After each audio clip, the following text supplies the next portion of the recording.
O Show.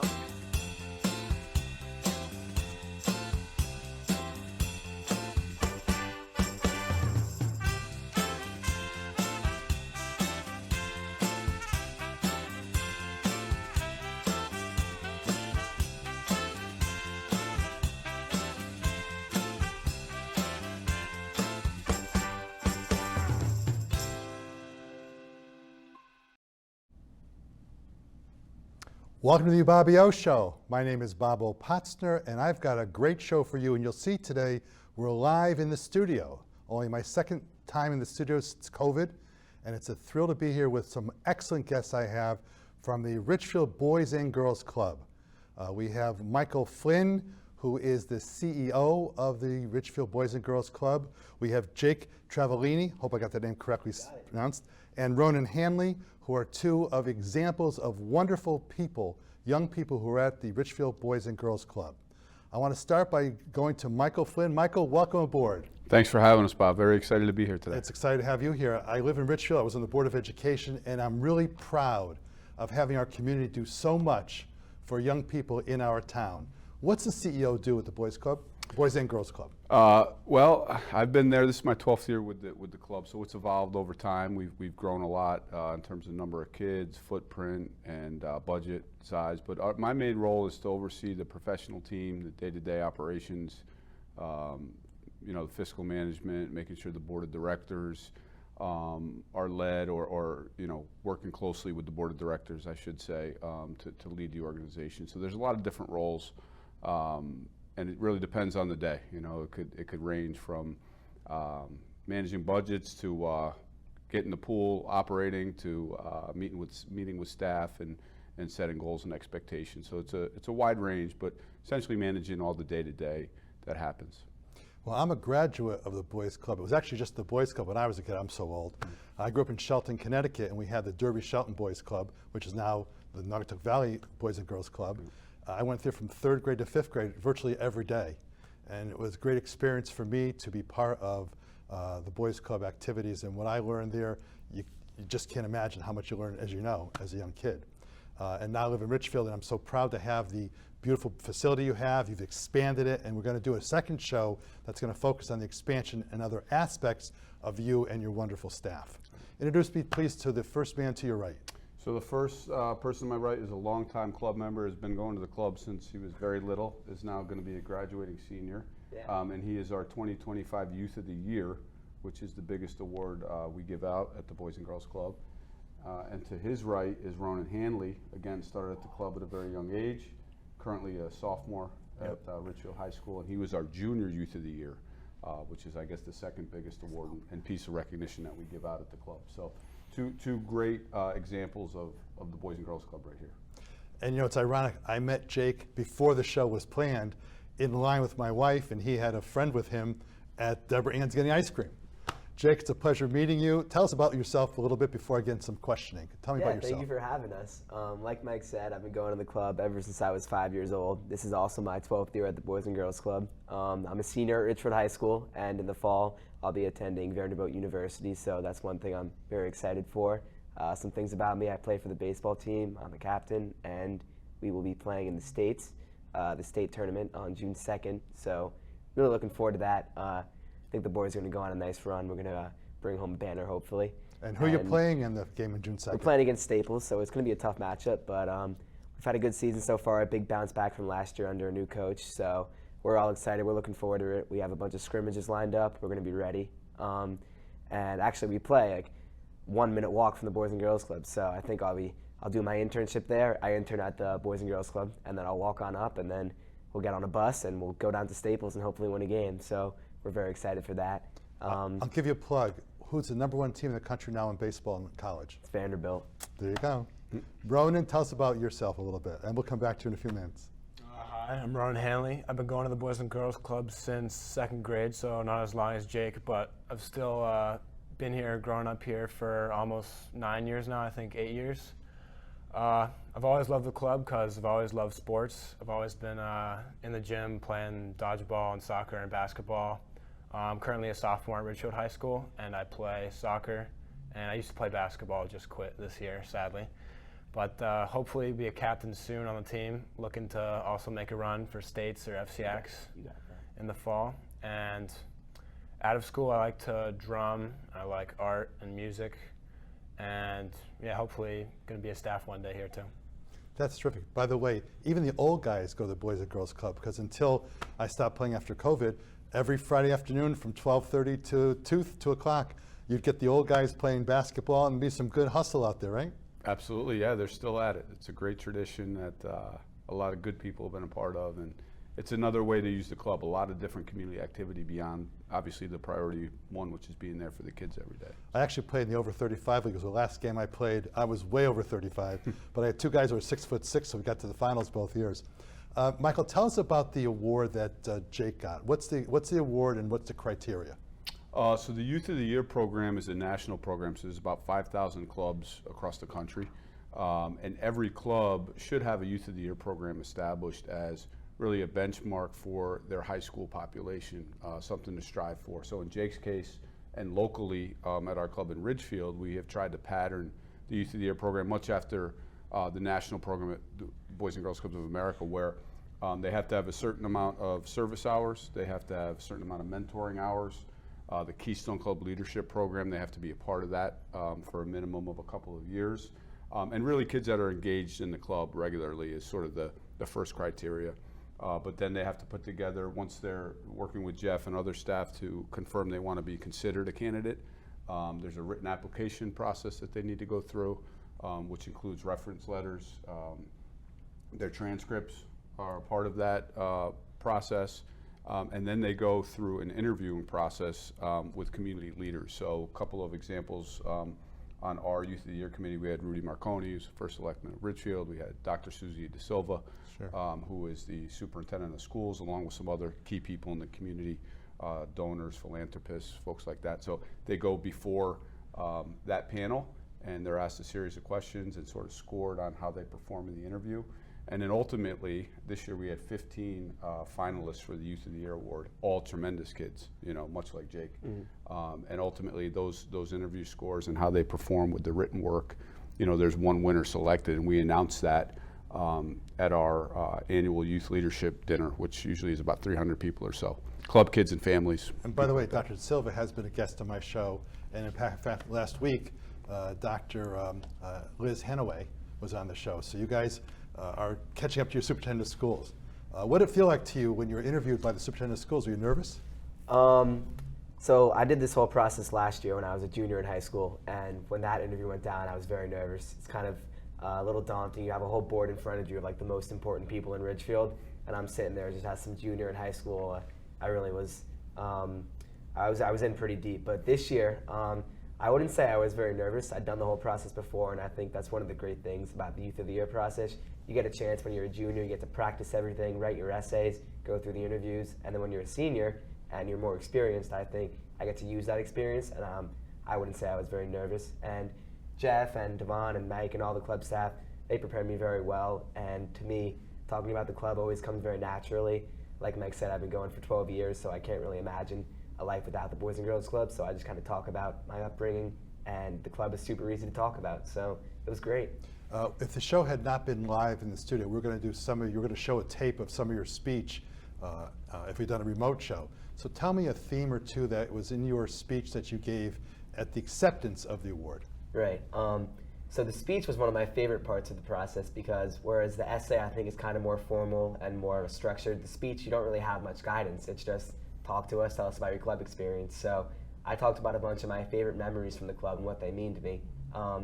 Jeff Tell me about a memory you had. What's your memory that you thought most about? So my favorite memory comes from a time when I was on the pool deck and we were all waiting to go in. We're all sitting around the edge of the pool, and this pool is, I always say it's the safest pool in America. I mean, you have to take a swim test, there's 5 lifeguards in chairs, there's lifeguards patrolling everywhere, there's life jackets, there's people watching, but and I would say it takes a certain special type of kid to almost drown in this pool. And what happened is one day I was tired of waiting around for the lifeguards to blow the whistle, so I just went ahead and jumped in the pool by myself. I'm sure it was a very hot day, I needed some refreshment. And anyway, my goggles it was a bad pair of goggles. I started filling up with water, and I was flailing my arms around. I was basically drowning in the shallow end of the pool. I could have just stood up in the pool, but I was panicking. I didn't really think of that. And one of the club lifeguards had to jump in and rescue me. And I say it's my favorite story because now, as of last summer, I'm a lifeguard now at the same pool. So it kind of shows me how the club has these full circle moments of really just showing me how, even though when I was a kid I didn't realize it, there were all these adults around me who were protecting me and turning me into the leader that I am today. And it's a memory that I hold very fondly, and I love telling this story. Don't be embarrassed. When I was 5 years old, I lived in Shelton at the time. There's a place called Indian Wells State Park. And I guess I must have gotten lost because no one could find me, and people thought I got drowned, but luckily, as it turned out, I did not drown. Glad. But we could have used your help at that point in time. Let me go to Ronan now, and then we'll come back to you for some more questions. Ronan, tell us about your experience in being interviewed, et cetera, and you got the Junior Award, is that correct? Yeah. Is it called the Junior Award? Junior Youth of the Year. Okay, and you're a sophomore, so that's the first step. How did it feel to apply for that, and what was it like to give your speech? Applying for it it was really like stepping forward and taking this responsibility, like putting myself out there. And since the Boys and Girls Club is such a strong part of the community, like being able to try and get this award and eventually earning it really felt like it connected me with everyone around me, because it's such an important like role model position to be able to have like these younger kids looking up to you and winning like such a high award at the club. And in terms of the whole process, I was initially pretty nervous for the interview, but these guys always do a great job like hyping us up and preparing us. So we had tons of practice. We were meeting each other weeknights, practicing, doing our speeches and everything. And by the time of the interview, I wasn't that nervous because all the staff, like Mike and Jeff and everyone, they're always hyping me up. And yeah, I felt pretty good going into it. Now, I want to talk about being nervous. I've been over for 40 years, and I had a big trial that just got completed. I have always had butterflies in my stomach on every trial I've ever done, every show I've ever done. And my theory is if you don't have butterflies, then you're not prepared. Butterflies are a good thing. It's how you handle the butterflies that's important.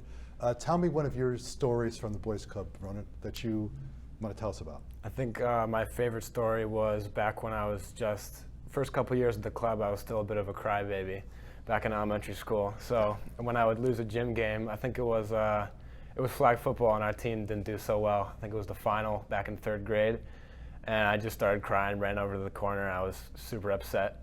And Big Paw took me over, my favorite staff at the club. He's been there the whole time with me, one of my best mentors. He took me over, talked to me, made me feel better. And that moment really stuck with me because from then on, he gave me a whole rundown about how even though it's like a big thing, the most important thing is just to have fun and keep a smile on your face. And we're all here to just lift each other up and have a good time. And I've kept that with me to this day. Well, I'll tell you, when I was like 4th grader, I was playing in the Boys Club in Shelton checker tournament. And this big, tough kid, how big could he have been at that time, said if I beat him in the finals, he was going to kick my you-know-what. So I threw the check tournament. And the leader said, wait a minute, how could you possibly have lost to so-and-so? I said, I was afraid to win. The head of the Boys Club went over to the guy who had won, got me the award, and I won it. So we're all a little bit crybabies at some point in time, you know what I'm saying?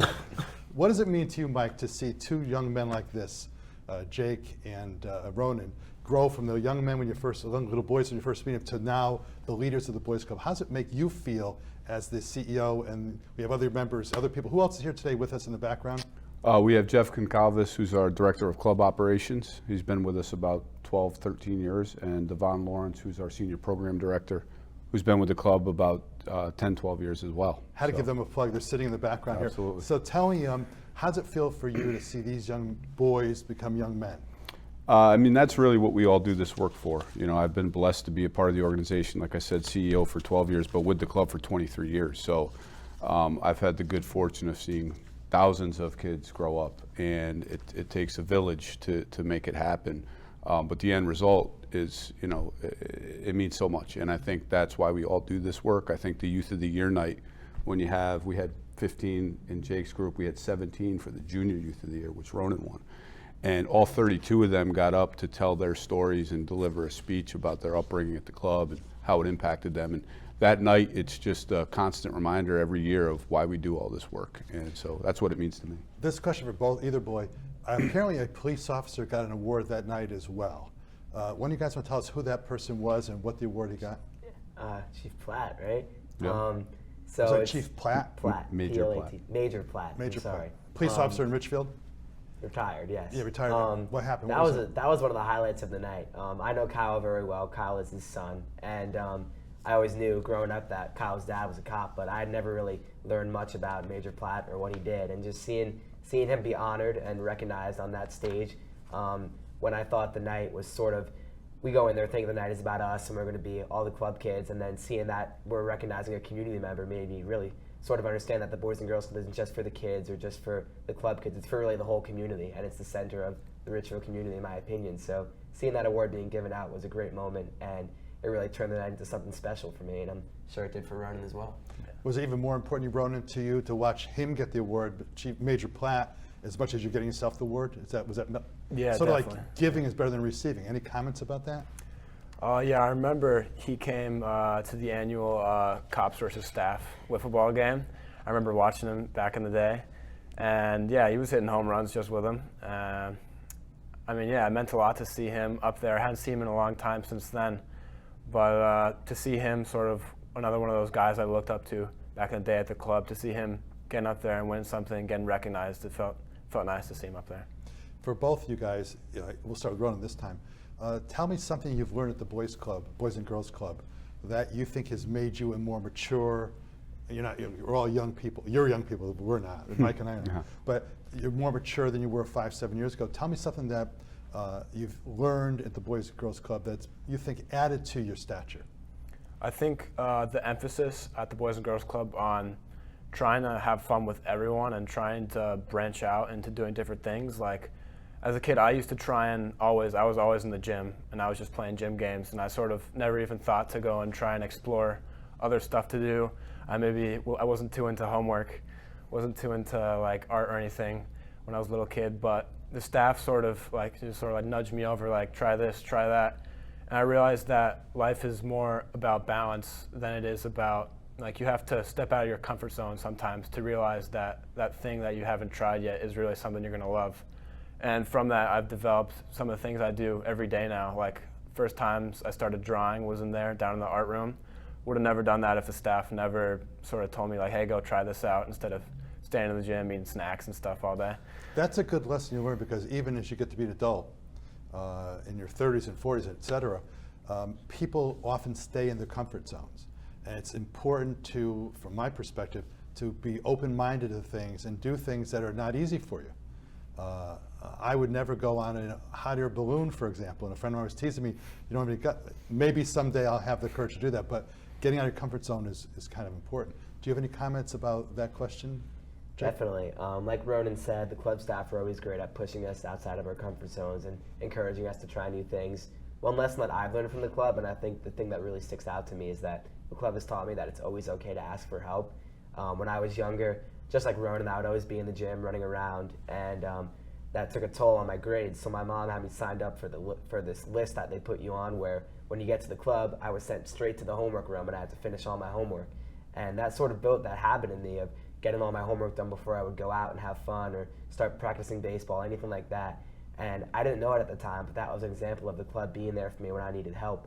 And then transitioning into high school, when I'm balancing the stress of the course load and the social life and athletics, I always knew that I could have the club as a place where I could go and ask people for help, whether I was dealing with something, if I had a bunch of homework and I didn't know how I was going to manage it, if I had a bunch of stress going on. I always knew that I could turn to the club and that they would never judge me or scrutinize me for needing help or not being perfect. I just knew that the club is a place where I could be accepted and that I can always find help if I need it. So that's what I take away from the Boys and Girls Club, and that's what I hope to sort of instill in the next generation of club kids, to let them know that they can always come to a staff like me for help. And no question's a dumb question. No question's a dumb question. It's always right to ask a good question. Mike, I was impressed. Speaking of homework, they both mentioned homework, and I was going to raise the fact that I was high fives there, right? I was going to raise the fact that I was surprised. I shouldn't have been surprised, but in reading through your mission statement and your programs, one of the top programs you listed was the Power Hour homework program. What's the Power Hour homework program? Say it 3 times fast without stopping. It is tough to say. Yeah, what is that program? The Power Hour, it's an incentivized homework program that, it's a national program from Boys and Girls Clubs of America, so a lot of the local clubs run that. So we've been running that program forever, and it's simple in a way that it's it's not one-to-one tutoring, but it's a dedicated space where kids can go in, they can do their homework independently, or they can have help, 3 or 4 staff that sort of supervise the homework help room, as well as some additional high schoolers that are mentoring. But it's a way to build good study habits. It's a way to incentivize it. So there's a progress report. If you go in, you do your homework at the club, or you do your reading at the club, you get a sticker on a big chart that sits in that room. Same charts for 25 or so years I've been there. But it really helps the kids see the value, I think, in completing homework, being prepared. And then there's another side of it, as Jake mentioned, whether it's a parent that comes to us where a member needs extra help. A lot of times it'll be guidance counselors from whether it's middle school, high school, elementary schools that we have a good relationship with, or principals that reach out, and there may be a family issue or something that's causing that member to struggle academically. We can take a heightened approach to that. So it's for everybody, but there's also the ability to really help those that need it most in that program. And you guys are both athletes, and you can see my Duke shirt. I'm a Yale undergraduate, Duke Law, and we both teams are good athletically. This past year, the Duke basketball team got to the national semis. They should have won the final. That's okay, won't get there. But the point is, the GPA of the team on a 4-point scale was a 3.45. So you got to do your work, because basketball, soccer, injuries happen, right? You know where it's going to go. I want to ask you, gentlemen, technology center usage and weekly challenges. Who wants to take that one? I didn't know you had a technology center usage issue. What's that at the Boys Club? An issue with like too much use of technology? Is that No, what you're talking about? not issue, but it's a thing. It's a program you have. Definitely. I think, especially in my time as a staff, I noticed that a bunch of kids, especially the older kids, they do have an issue with cell phones, and I understand that. Ronan understands that. We're high schoolers, and we understand the allure of social media. But to me, the best time spent at the club is when time is spent with the phones away, in the pocket, in the backpack, because seeing all the kids come together and unite over something like a gym game or an art project without phones, it really warms my heart. I think it's always a great experience to know that the club staff are coming together and we're sort of giving kids a way to spend their afternoon or to spend their day without technology. I know if I was a kid during my summers and I didn't have to go to the club, I'd probably be at home watching TV or doing something of that nature. But video games. yeah, honestly. But my parents sent me to the club, and for that reason I was able to hang out with all my friends and to become a better person without technology, without the phone. So as staff, I think we all try to schedule activities that will really engage the kids and get them off their phones. And we also do have programs that are in place to sort of educate kids on the fact that even though social media might be fun, it might be a good way to kill time, it is an issue. And I see it with my friends in my community. I see it in myself sometimes. And I think the club is doing a great job of sort of taking kids away from the phones and putting them more into the real world. Ronan, do you play in the Wordle game of the day? Do you do that at all? I used to do Wordle. I haven't participated in the Wordle. I don't like game Wordle that much, but I see the club has that kind of program. Yeah, all those kinds of like little fun programs here and there. Because there's different interests. Every kid has different interests. Mike, we only have like less than 5 minutes to go, and I just want to mention a couple of things. Number one, it takes money to run a boys club, doesn't it? It takes money. It sure does. In fact, my firm, Collins Hannafin, has always contributed to the turkey trot. And you'll see our firm name on the shirts. Tell us a little bit about how do you get your money? What's the fundraising activities? There's a lot of specific, we do an annual gala, which is a big fundraiser for us. We do the turkey trot, you mentioned, the Thanksgiving morning race. We also do this golf outing at Silver Spring. So those are 3 signature events every year. But really, the club has been built with the generosity of the Ridgefield community. It's really amazing. I mean, we have a $3 million a year operation now and growing. And I would say about 50% of that is private support, whether it's through the gala, whether it's through sponsorship with an event like Turkey Trot or an annual appeal or Back a Club Kid campaign. So we're very blessed to have that type of support and trust across this community and so many generous donors that have built us to really allowed us to become what we are today. Without that support, it would be impossible. Do you want to tell us slowly your website, or if people want to contact and read more about the Boys and Girls Club of Ridgefield? Do you want to talk just very slowly? People always do it too fast. What's the website? Sure. So our website is bgcridgefield.com. So if you go to bgcridgefield, there's a .org. I think it's .org. Yeah, my fault, guys. That's okay. bgcridgefield.org. Yeah. So and I found it pretty easily when I went on the internet to try to find it. Guys, I'm going to give you both a couple seconds. We have a few minutes left. Tell us, as you look back at your days at the Boys Club, what are you going to miss most when you're at Vanderbilt University in Nashville, Tennessee? What are you going to miss most by not having the Boys Club every day? That's a great question. And I got one great question to show. It sounds a little cliche, but I'm just going to miss walking through those double doors of the club and seeing all the people that I grew up with. Even when we were at the Youth Leadership Dinner, and I know I was very honored to win the Youth of the Year award, but I feel like that award was more of a recognition of all the people around me and the community and the people who helped build the club into what it is than it was a recognition of me. I mean, I saw 14 people that I grew up with that I've basically spent my whole childhood with, and I know that the club is in good hands, the community is in good hands, and that they're all going to go and be wonderful leaders and community members, and they're going to go do great things. But I'm going to miss walking through the club every day and seeing all these people that I grew up with, and you almost take it for granted going to the club every day after school. It becomes sort of second nature, but it really is a privilege, and I'm going to miss it a lot, and I hope to, and I don't hope to, I know that whenever I'm back in Ridgefield, the club is going to be one of the first places I go to. So when you're very successful in your career, 20 years from now, you'll be writing some checks to the Ridgefield Boys and Girls Club. And I know Mike will contact you. And plus, when you come back for reunions, I'm sure it's the first place you'll stop is the Ridgefield Boys and Girls Club. And as for you, Ronan, what are your plans for next year? You're going to be a junior next year, rising junior. What do you see about what you want to do to try to augment, increase your devotion to and work at the Boys and Girls Club? Any thoughts about that for next year? Yeah, I think obviously junior year workload increases, so I gotta be more scheduled, be more on time with my work, but I'm still gonna try and make as much time as I can. Come in at least a couple of times a week. Of course, over the summer, I'm gonna be part of the junior staff program at the summer camp. Last year, I was LIT, which is a leader in training, and be working with the elementary school age groups, I think group 2, second and third graders. Hope to be as involved in that as I can. Every day I can in the summer, coming by much hours as I can. It's great to, especially in the summer, that's my favorite time of the year, to try and get some time in hanging out with the club kids.